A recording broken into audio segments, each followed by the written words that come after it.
Love this podcast? Support this show through the Acast supporter feature. It's up to you how much you give, and there's no regular commitment. Just hit the link in the show description to support now.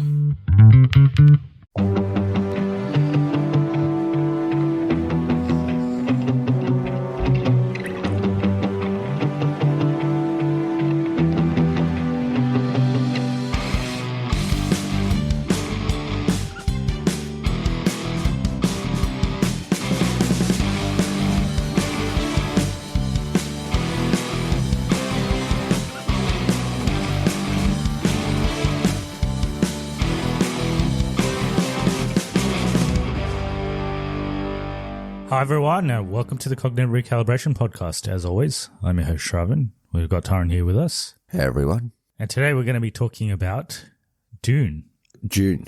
So I've actually got the actual pronunciation. So I did some research around how to pronounce this very simple word. So there's an American pronunciation and there's a British pronunciation.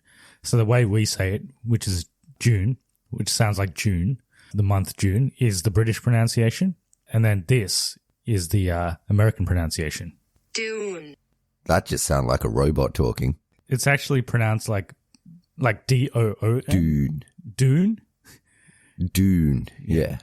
British is J-O-O-N, so June. June, yeah. So we'll go with the American. June, whatever we feel like. Oh, yeah. No, I'm going to interchange it during this episode. Like okay. Yeah, we'll go with, which is what we normally do anyway. We'll go with whatever we feel like it. Obviously, this came out a while ago. It had staggered releases across the world. I think it came out in America a couple of weeks ago, and it had a simultaneous HBO Max release. So that's how we watched it. We'll get into our thoughts on what we thought of the movie and whether you should watch it in the cinema or not. So the way this review will be structured is I'll give you a bit of background on the movie, and then we'll jump into our positives and negatives, all non-spoilers, and then we'll jump into spoilers after that because I know a lot of people still haven't seen this movie. Bit of background. So this is an adaptation of Frank Herbert's science fiction novel, which I have read. So you're also going to get a perspective from someone who has read the source material and someone who hasn't. So you haven't read it, right? And you haven't seen the previous movie either. You haven't read it either. Don't lie. Oh, I've read half of it. I've read everything. I've read everything that happened in this. Yes. Well, okay. I see what you're getting at. You didn't read it. You didn't read the physical pages. Yeah. Yeah, I didn't read the. You listened to someone reading it. Yeah. I listened to the audiobook of it, which is consequently pretty good. The one on Audible for this. Who does it?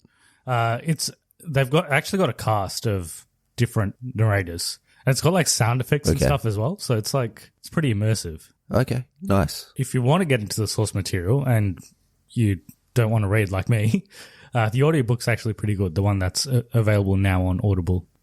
It's directed by Denis Villeneuve. Yes. Is he French? I think he's Canadian, like French-Canadian. Okay, French-Canadian. Might need to confirm that, but I think he's French-Canadian. They say his name in India as Denis Villeneuve. Yeah, that's the correct pronunciation. Yeah. But yes, Denis Villeneuve directed this film. Have you seen his other movies? I've seen Arrival, which is quite good. And Blade Runner 2049? I've never seen Blade Runner 2049. I hear it's very good though, but I've never seen it. I've seen Sicario. Did he do Sicario? The first Sicario as well. He did, yeah. Yeah. And I think that's it. I haven't seen any of the others, but I hear they're all quite good. I've actually not seen any of his movies, so I really should watch them. But he's done other movies like Prisoners and Enemy. But yeah, I guess he's more known for his more recent movies, which are Sicario, Arrival, and Blade Runner 2049.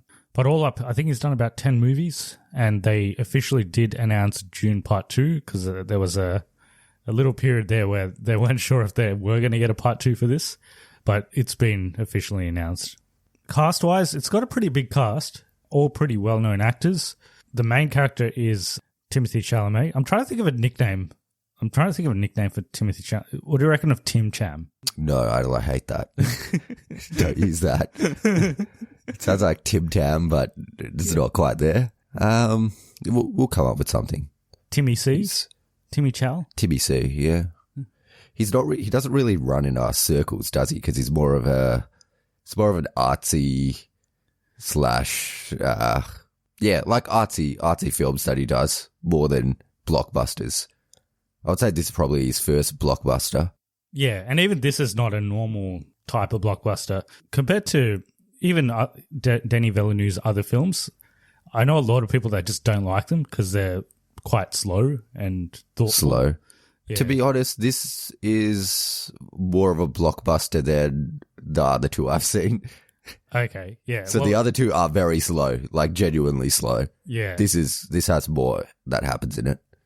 I have a friend who watched Blade Runner 2049 and he said it was the worst experience he ever had in a cinema because it was so boring. I can understand that, but also all these movies are very beautiful. So if you just like visually. to look at stuff that looks nice, then yeah.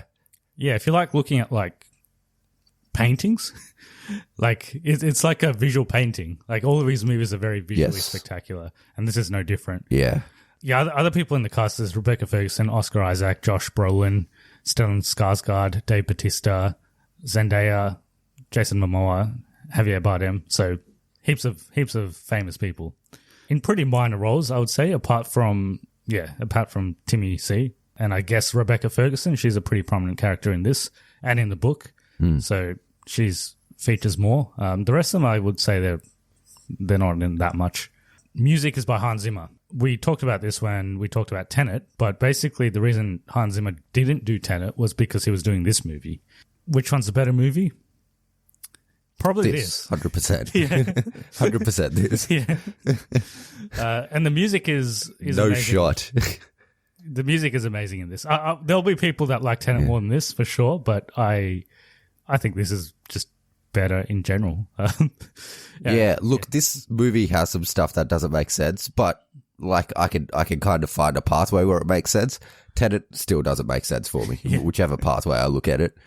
Maybe you could explain some stuff to me reading the book though, because I think there's probably some points that they skipped over that would be interesting to know. So I would like to, when we get into positives and negatives in our non-spoiler review, I would like to ask you your thoughts in terms of how much you understood. Yeah, I mean, other background stuff, like it's got a budget of 165 million, which is, it's a big budget movie. It's, and it looks big. And then box office wise, it's done 241 million so far, which is pretty decent because Australia's a small market, but it hasn't come out here yet. And it's had a staggered release across most of the world. So, and it's got that HBO Max simultaneous release in the US. So a lot of revenue's probably lost out there. A bit of trivia on HBO Max. So out of all the HBO Max simultaneous releases, which one do you think got the most views? Oh, do they have the numbers? Do they know? Do they actually know it? There's this agency called Samba TV that measures how people watch streaming stuff.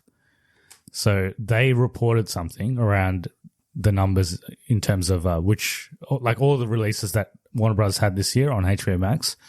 They said this one ranks, I think it was 4th. First one, Space Jam. No, it's not, but Space Jam had more views than this.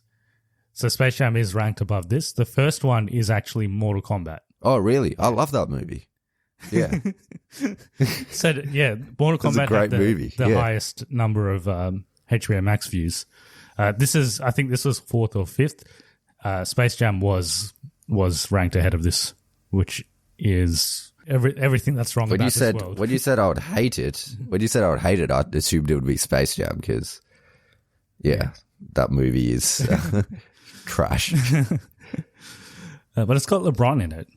And it does. I guess it's more famous than Frank Herbert's Dune. He 100% is. There's no question on that. LeBron is 100% more famous than Frank Herbert's Dune. It's like millions of people in America that follow it on Instagram. How many people follow Frank Herbert's Dune on Instagram? It doesn't even have an Instagram page.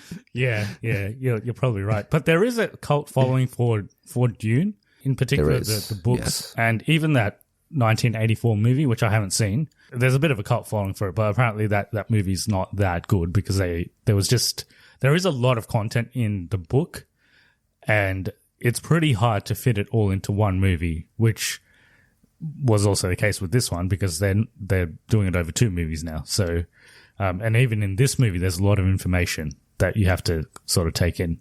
All right, I guess we'll jump into positives and negatives, and we kind of sort of already talked about some of the things, but I think that the biggest positive in this one is it could be a negative for some people, but it does take its time to build the world. So there's a lot of lore in Dune. There's a lot happening. There's sort of a political side to the story, which is like it's actually the main part of the story. Like there's some politics happening between certain houses. And I know why you said this is similar to Game of Thrones, because basically is that in space. Yeah, I didn't think you would like that part of it because you're not a huge Game of Thrones fan. I'm not anti-Game of Thrones. I just I think the story is interesting. I just don't think the other stuff's that interesting. Like the central story itself is good, but I think the execution, especially obviously in the last season where everyone didn't like it, I just didn't want to invest that much time into Game of Thrones. But this was good. There's obviously the sci-fi element to it, and it's based like way in the future. I think it's like 10,000 and something. They have the year at the start of the movie. So there's some cool sci-fi stuff happening, which they had to sort of build that up. There's all these characters and this complex relationship between the characters, which they had to build up. I think the story is basically based around the House of Atreides, which is the main house where Timothée Chalamet's from, Paul. And then there's these Harkonnens.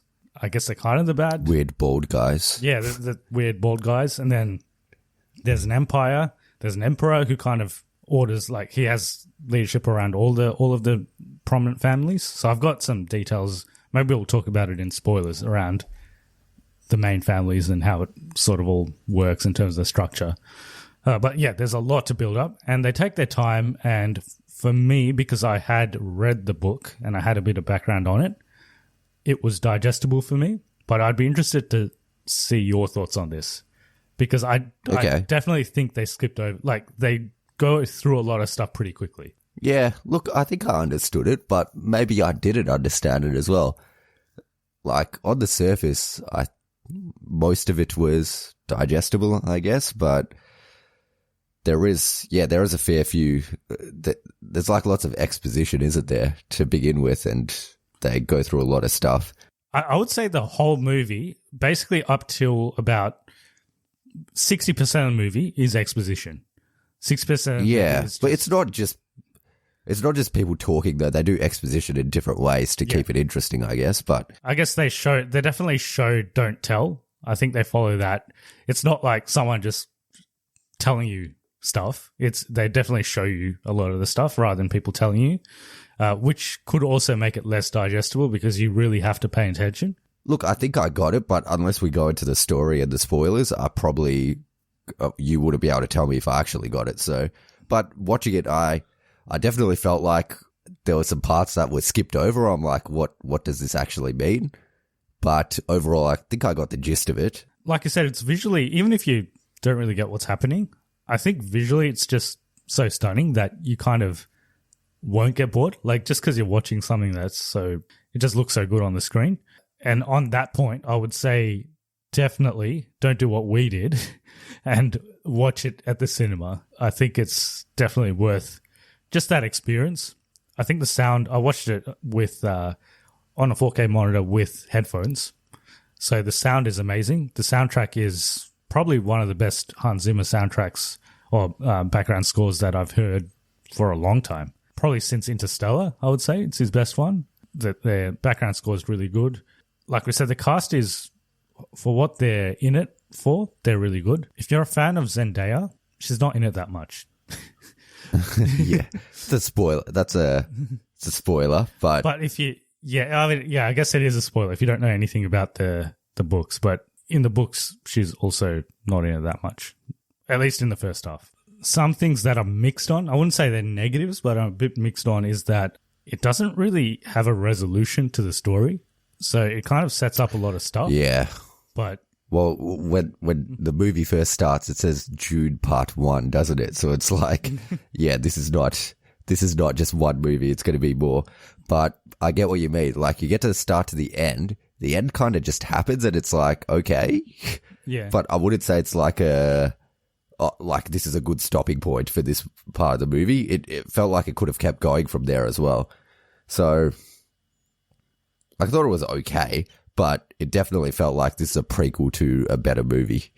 Yeah, I think you really need to watch both of them, I guess, to get the full experience. But comparing this to other movies that come in parts, a good trilogy, I guess, is the Lord of the Rings trilogy. And each movie has its own resolution. Like, there's an overarching story, but then each movie also has its own conflict and resolution, each one. This one sets up a conflict, but I felt like it didn't have a resolution. It just, like you said, it just kind of finishes, and that's it. That felt a bit empty. Like, when you finish watching it, you're like, that was fine, but there was also some questions that I thought might be answered that weren't answered, that I'm guessing we have to wait till the second one to figure out what those questions are. But yeah, like, there's a lot of stuff that comes up and then they don't give you any resolution for any of it at the end. Dune, the original novel, was actually inspiration for Star Wars. So you see a lot of yeah, because it's got spice like Star Wars. Spice. It's got an emperor like Star Wars. Yeah. Yeah. Oh, spice, Yeah. not spice. Spice, yeah. Yeah. Well, that's the whole thing with this, isn't it? It's all about spice. Yeah. So it's yeah, and we could get into what that all means, but we haven't really talked about story, and I guess, do we want to?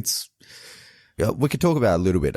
It's got a lot of parallels to Star Wars, actually, a lot of other stuff. But yeah, it's Game of Thrones-esque. There's different houses. But yeah, there's this place. What's the planet called? Arrakis. Yeah. Arrakis? In the movie, it's called Arrakis. I don't know how they pronounce it in the book. I think in the book they called it Arrakis. But yeah, I mean, it's whatever it is. It's also called the Dune planet. Or the desert planet. The Dune, yeah. It's the Dune, yeah. And there's sand on the planet that's spice, and essentially that powers the spaceships. So, yeah, there's one house that was there and they got rich off it, and then House Atreides comes in, and then the Harkonnens were previously there, and then they were ordered by the Emperor. That's Dave Bautista's one. Yeah, so Dave Bautista's in that, and Stellan Skarsgård, he's the Baron of the house. But you never see the Emperor. The Emperor's not in this, so I'm not sure what his deal is. And like, yeah, there's meant to be like a chosen one, which is kind of like Star Wars, and everyone thinks it's Timothée Chalamet, even though he's got the most normal name in the galaxy, Paul. Yeah, it's like the most. Well, I guess Luke is pretty generic as well. So I guess so. Yeah, it's definitely Star Wars meets Game of Thrones, isn't it? Definitely, yeah. There's not that much stuff in space.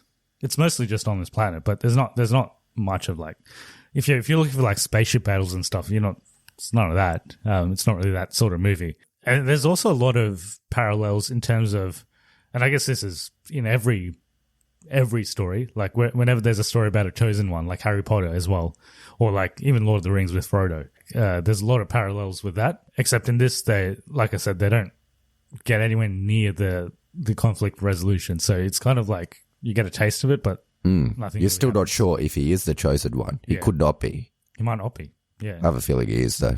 Yeah, probably is. I think that's the biggest negative. Like, it's a bit anticlimactic. That's the only negative I had. Yeah, maybe if we get both of them together, then it would feel like a more complete movie. But saying that, this should be a complete movie by itself. So I think that's, they kind of let us down a little bit there. And I feel like it could have, I think this sort of material maybe lends itself better to a TV show rather than a movie, potentially, like Game of Thrones. I think there's so much content and information there that maybe a movie might not be the best way to approach this. But then again, with a TV show, you have like budget constraints and you won't be able to do it at the scale that they were able to do it in this movie. But I guess we'll just have to wait and see for the second one, because if that one ties up all these loose ends and does it well, then it's all good. Anything else non-spoiler? Nah, nothing I can think of at the moment. I give it a cognitive recalibration. I think it's definitely worth a watch. I think it's probably the most, at least from a visual and technical standpoint, like costumes, background score, sets, CGI, all of that stuff. It's probably the best movie this year, just from that, all the technical stuff. Which is what Denis Villeneuve is good at. I wouldn't say it's my favorite movie this year. It's very good though. It's probably not targeted at, it is targeted at my kind of audience, but I think I prefer something not as slow as this.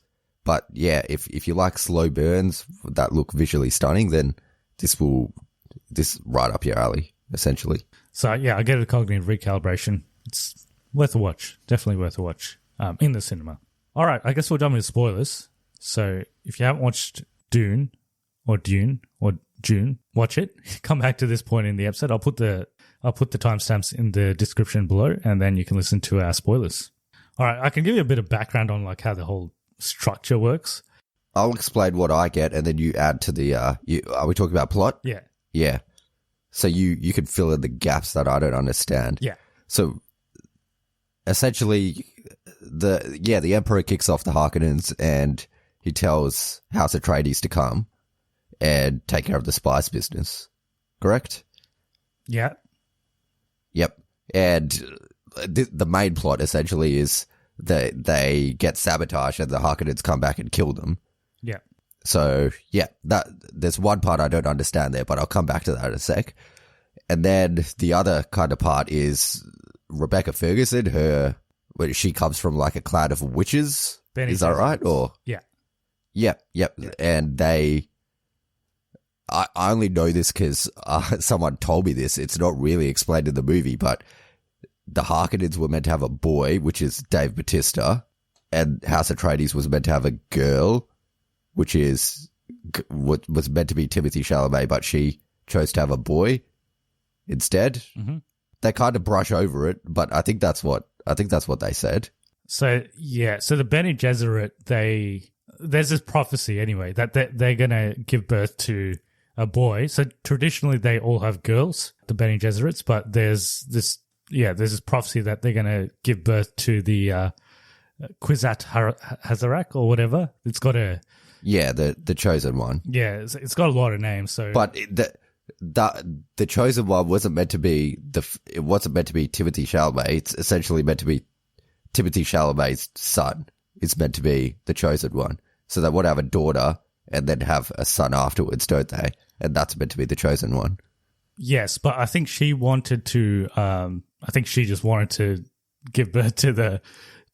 I think she wanted to have the chosen one. Yeah. Essentially, did she? Yeah, so yeah. She kind of. And yeah, they've got a lot of names for the chosen one. The Kwisatz Haderach is what they call him, but the people on Arrakis also call him something as well.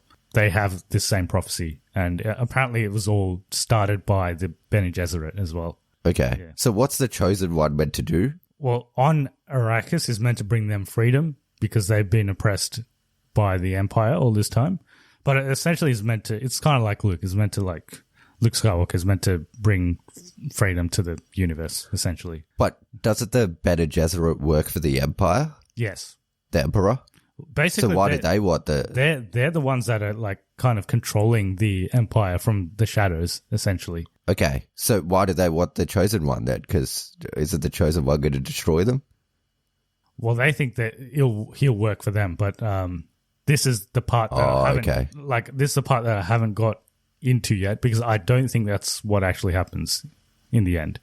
Okay, because I think he's got other plans potentially. Okay, yeah. So and then also I think that's basically the overarching story that happens here.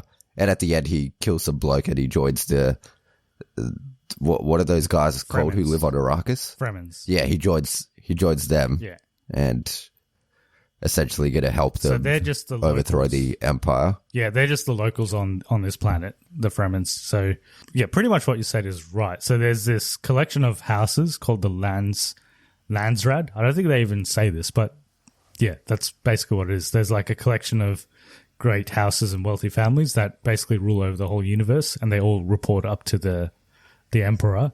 And the House of Carino is the house of the Emperor, the Imperial House. And then there's all this there's this economy that they run as well. So there's all of the houses have shares in this thing called the Chome, and the Chome is kind of like, I don't know, it's like Amazon. It's like a really big enterprise that basically runs the universe. They also have like people that work for them, like I think they're called the Guild, that work for them, and they have a monopoly on intergalactic or interstellar travel. So basically you can't go anywhere without them. So they need to transport you. And then that's all controlled. The highest share of that is controlled by the Emperor. So that's the kind of structure. And then the House of Carino, which is the Emperor's house, they have their own soldiers, which are the Sardaukar. Were they in this movie? Yeah, they're the ones that were killing everyone at the end. Oh, so those weren't the Harkonnens. Those weren't the Harkonnens, no. So the reason So the Harkonnens and the Empire work together to kill House Atreides? No, not exactly. Because the House of Atreides started to get more popular and the Emperor was getting jealous that they might overthrow him eventually. So he wanted to kill the House of Atreides by sending them to Arrakis because he knew that the Harkonnens would go to war with them. Pretty much, it was all just a conspiracy to get them to die and their bloodline. And then he sends his army as well. So I think what they want to do, and I'm not up to this in the book, but basically they want to get all the other houses and gang up on the Empire. Okay, is there a lot of other houses? Yeah, I think there's like 6 other houses or something. The only ones you see in this movie are Harkonnens and the Atreides. Are the Fremens a house, or is that just they're just like locals, just people? Yeah, they don't have any power. Yeah, and then the Bene Gesserit. So they've been secretly crossing bloodlines across all the houses, trying to find the chosen one.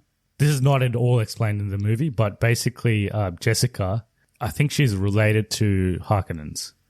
So she actually has a bloodline to the Harkonnens. So Paul is actually like half Harkonnen or something as well.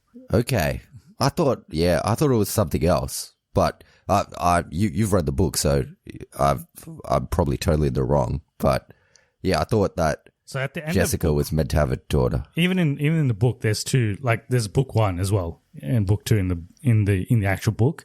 At the end of book 1, you find out that Paul, he has like visions, and he has visions throughout this movie as well. Like he has a vision that his mother, so Jessica, is the daughter of the Baron. So he's the grandson of the Baron. Oh, okay. Fair enough. They purposely got Jessica to marry into the Atreides family so that they could have that bloodline as well. But she didn't know about it. And she didn't even know who her mother was. So she doesn't know. But basically they're half Harkonnen. Okay. Yeah. Oh, she's actually full Harkonnen, interesting. I think. But no, she's half Bene Gesserit and half Harkonnen. Paul's visions, they're unreliable, aren't they? Because he sees stuff and sometimes that isn't exactly what happens. I think, yeah, because he has visions of that guy that he kills. So yeah, and he's like they're friends or whatever. But no, he's not friends. He just kills him. So yeah, there's a lot of stuff that's not explained, and I guess maybe it's explained later in the book as well. But in the book, he doesn't have all these visions. He has more visions of like what's going to happen to the Atreides family, and like he also knows that. And in this, he does know. He knows that his mom's pregnant as well with his sister. I don't know if they say that in this, but he has a sister. Yeah, they say it at the end, don't they? But the thing they like skip over completely in this movie is like the whole first book is they suspect that there's a traitor in the midst, and they actually think it's Jessica at one stage because she gets that dagger from Mapes from the servant. So they always suspect that it might have been Jessica because they don't completely trust her. It ends up being who it is, which is the doctor. There's a lot of setup behind that. And there's like, they even meet up with the Fremens and stuff and have like this mini party thing. And the ecologist has a bit more of a prominent role. So they kind of skip over all of that. And then Duncan Idaho is like kind of a different character in this.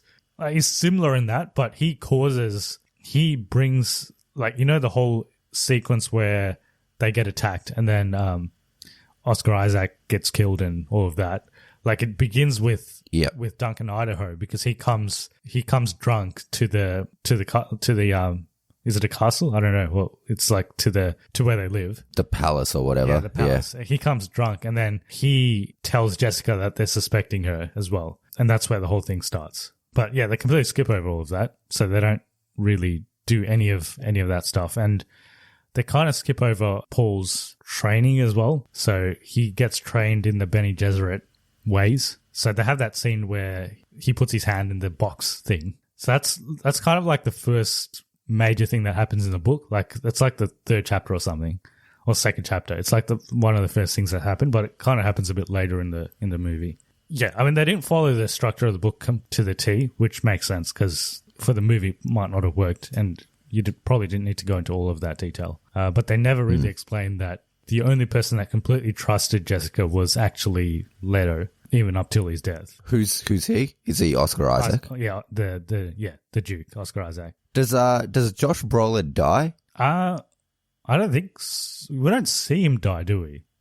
I don't think he dies. No. Does he die in the book?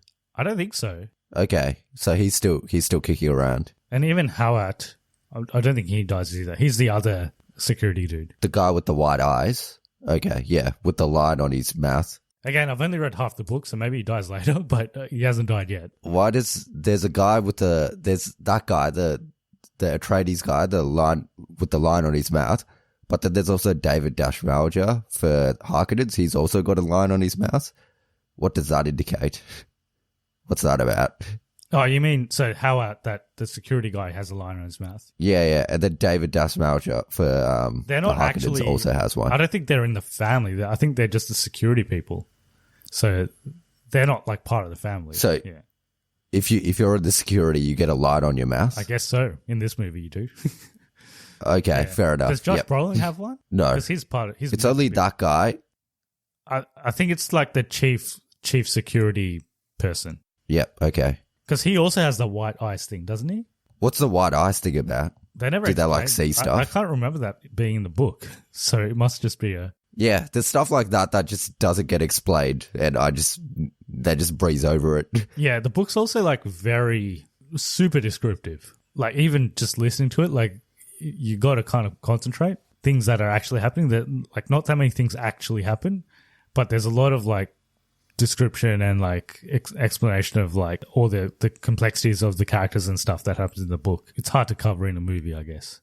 Spice. So we should probably talk about spice. So spice is a really important thing in this universe. So essentially it's like it's a metaphor for oil, because oil was the most valuable commodity in the world. Now they're saying it's data is the most valuable commodity in the world, but essentially it's meant to be a metaphor for the most valuable commodity in this universe. And the reason the Empire wants control of it is because it is so valuable, and there's a couple of reasons for it, because it's an energy source, but it also makes you like highly attentive. It's got like some... Does it make you like a superhero? Because your eyes turn blue. Not exactly. I think for some people it gives them like additional abilities. Like for Paul, it makes him like look into the future and stuff if you have those abilities. But otherwise it's just like, it just makes you more attentive, and like it increases your lifespan. So it makes you live like twice as long. And it's also very highly addictive. So apparently everyone, like all of the houses, apparently they're all addicted to this. So that's another reason that they can't get rid of it. And the reason they didn't want the Atreides family to live there was because, or like they want strict rules around this planet because they don't want the desert to go away or the worms to go away. So there's a reason they don't kill those worms, because those worms, the sandworms, they need to exist for the spice to exist. And they also don't want to bring too much water because that will also destroy the spice. So they want this planet to stay the way it is. It's economically beneficial for them, and then they're also addicted to it. So they'll die. Are they addicted to it in House Atreides? They don't have blue eyes, so they're not, because they've never seen it before. Because they're from Caladan, and that's like a water planet. And you're probably confused when the Javier Bardem turns up and he just like spits on the ground. Yeah. Were you confused by that? Don't they explain it? They're like, that's his way of welcoming you or something? Yeah. So, and the reason for that is because they live on a desert planet and water is so scarce. It's like a really valuable thing for them. And the way they show respect is by spitting, because that's like water. So they're essentially giving up water to greet someone. So that was the reasoning for it. But in the book, there's all this stuff around there's not enough water on the planet, but it's meant to be that way because they don't want to lose the spice. And that's another, they've got those suits, don't they? They've got the suits that like make everything into water for them. Yeah, like they convert sweat and stuff into water. But yeah, that's the whole thing around the spice, and that's where all the political tension comes from as well. So it's all around this commodity essentially. Yeah, I think that's it. I probably didn't explain it that well because, like I said, this book is like pretty dense. So maybe it's actually better to like either listen to it really attentively when you're listening to the audiobook or actually just read it because then you might absorb it better. But it's, yeah, there's a lot happening. I think I got most of it watching the movie. Like, it doesn't sound like I missed anything major, but they definitely do breeze over some of this stuff that you discussed that you kind of have to make some leaps to understand it, but you still get the overall story from just watching the movie. You might miss little things, but you'll get the overall story. But yeah, if there's any like Dune enthusiasts, let us know because I would like to know more about this stuff as well, like this book and the lore behind it, because I think it's going to be pretty hard to cover everything in a movie. Like they'll probably skip over stuff like I've just explained, and it's just you just got to assume that it's important. I was a bit distracted by Oscar Isaac's beard because it was so good. Oh, fair enough. It's a good beard, yeah. I agree. Timothée Chalamet is quite skinny. He's definitely... So, Paul is meant to be 15. It's definitely not 15, is he? I think Timothée Chalamet in real life's like 27, like my age. I thought it was like 21, which is still much older than what he's meant to be. He's 25. Yeah, so he's 2 years younger than me. He's 25, yep. He's from... Oh, he's from New York. Okay. I thought he was French, but no, he's not. He's got a French name. He's he's not your normal, like not even like Tom Holland, like ripped. He's just skinny. He's just thin guy. Yeah. He's just very, very slim. You just don't expect that kind of look for someone in this kind of character, but it works. Yeah, he's meant to be 15, so I guess there's not many 15-year-olds that are completely ripped, so unless you're Spider-Man. Yeah, but isn't Spider-Man meant to be like 17? Yeah. Yeah, but he's got like superpowers, so... Yeah, fair enough. A lot of people are comparing Timothée Chalamet to like young Leonardo DiCaprio. He's like... Apparently he's like similar to that. Like Leonardo DiCaprio, the only blockbuster he ever did was Titanic. Like an actual blockbuster movie. The rest of them are like pretty art house. I think Timothée Chalamet is probably going to mostly do art house stuff. All right. I've got some trivia. So like I said before, Hans Zimmer is a fan of Dune and he opted to do this movie over Tenet. So David Lynch, who was the director of the previous Dune, the 1984 Dune, said that he has zero interest in Dune 2021. He cited that his issues with the new movie have nothing to do with director Denis Villeneuve, but his own painful memories of making the 1984 version, because apparently it was a failure and he didn't particularly like his own movie. One thing I did notice in this movie, it's got like Arabic undertones, like the music and everything. It feels like it's like very heavily inspired by like Arabic stories, I guess, which is true because that's what Frank Herbert wanted in the novel as well. So all the names and stuff like that, everything on that planet, essentially, they call him something. I wrote it down. They call him Lisan al-Gaib. Yeah, something like that. They call him the Lisan al-Gaib. And then there's the Shai Hulud, which is meant to be like the sacred sandworm where the dagger is from. So yeah, just stuff like that. It definitely has inspirations from Arabic culture. Where do you think this movie was shot? Where?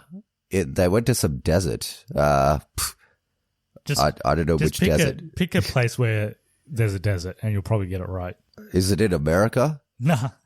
Oh, did they go to the place where they did Star Wars in Africa? No. So it's shot in Abu Dhabi. Oh, they did Abu Dhabi. Yeah. I think Star Wars was Africa, like Ethiopia or something. Somewhere like that. But there's a desert in Nevada as well, isn't there? So they could have shot it there. I think they wanted the dunes. So they wanted... yeah, fair enough. They wanted... Yeah, because we've got a desert here in Australia as well, but it doesn't look like this type of desert. So I think they wanted that type of desert. So they went to Jordan and Abu Dhabi for Arrakis. And for Caladan, where do you think they shot that? They're only there for... Which one's Caladan? Where they come from. The first planet that they're on. Oh, their Atreides place. Somewhere like England, Scotland? That looks somewhere like there. Norway. Oh, okay, fair enough. And although not mentioned in the movie, the Great Houses originally come from Earth, explaining the use of Latin terms such as Bene Gesserit, which means well done, and the Scandinavian word Landsrad, the Dutch name Die Veres, are all from Earth. So although they live on a planet called Caladan, the Atreides family has their roots in Earth's Greece, where the Minoan civilization was strongly associated with the bull creature Minotaurus. So I think they mentioned very briefly that Oscar Isaac's dad used to do bullfighting or something. Oh, yeah, they do at the start. Yeah, I remember that. Yeah, so it's linked to that. And then Atreides, the name itself, is based off the Greek king Atreus, which is a character mentioned in the Iliad. And Atreides literally means the son of Atreus.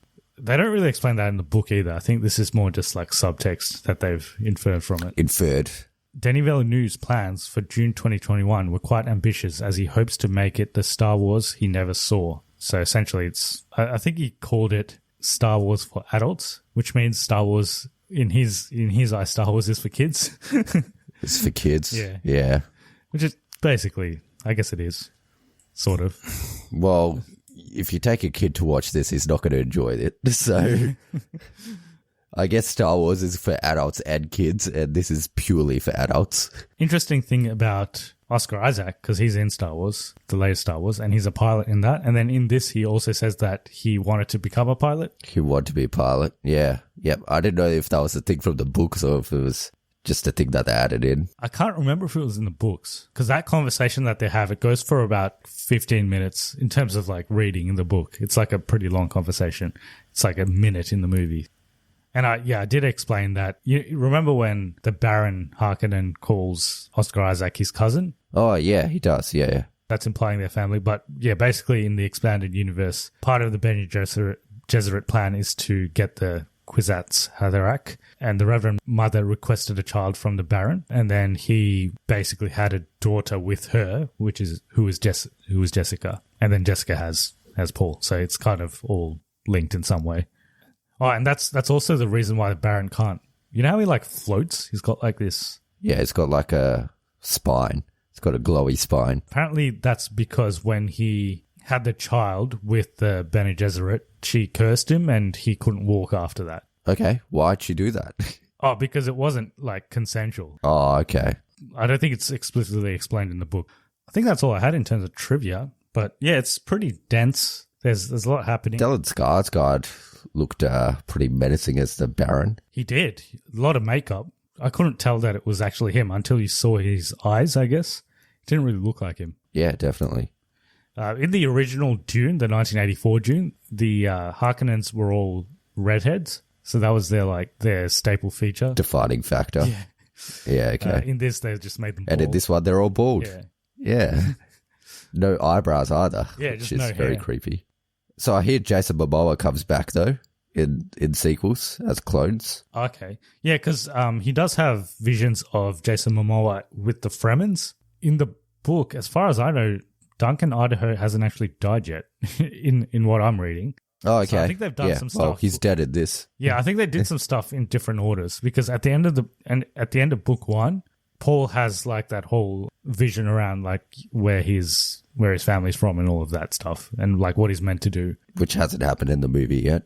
Are you looking forward to Willy Wonka starring Timothée Chalamet? Not really. No, it's not something I asked for or wanted.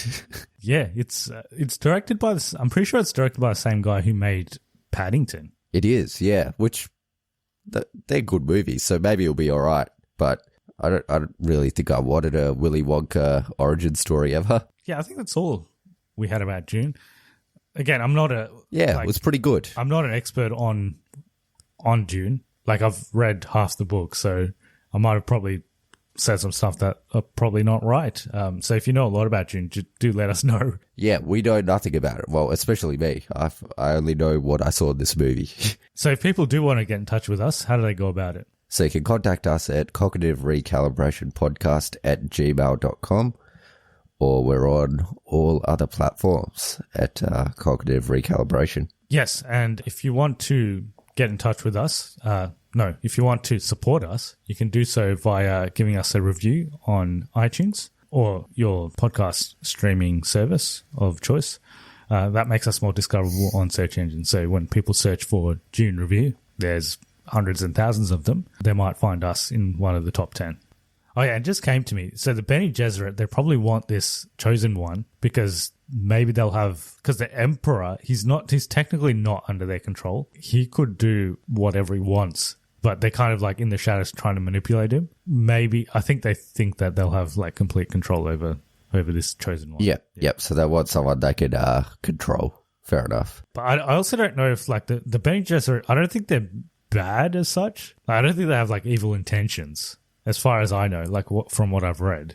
Maybe they just want freedom across the universe. Yeah, it looks like there's a lot of unanswered questions, which we hopefully get a bit more answers. And they also have like powers, don't they? Like they're witches, but they can like, it's basically like the Force. Like they can make you do stuff. Yeah, they can use their words to make you do things. So you can definitely see the parallels with Star Wars from this. Like there's a lot of stuff that Star Wars used from this. Yeah, it is.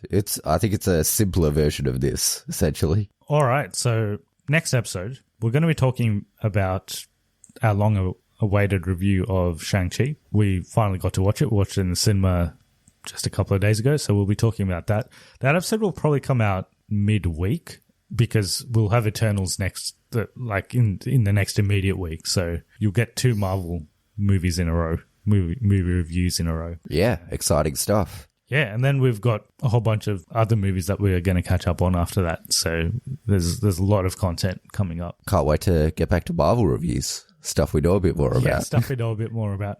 Like stuff as dense as this, it's kind of hard to like cover without having a complete knowledge of the material. So it's Whereas Marvel, like we also don't have a complete knowledge of that. We don't have a complete knowledge of anything, to be honest. But we know a bit more about Marvel. Cool. Thanks everyone for listening. Hope you're all staying safe, and we'll see you in the next one. See ya.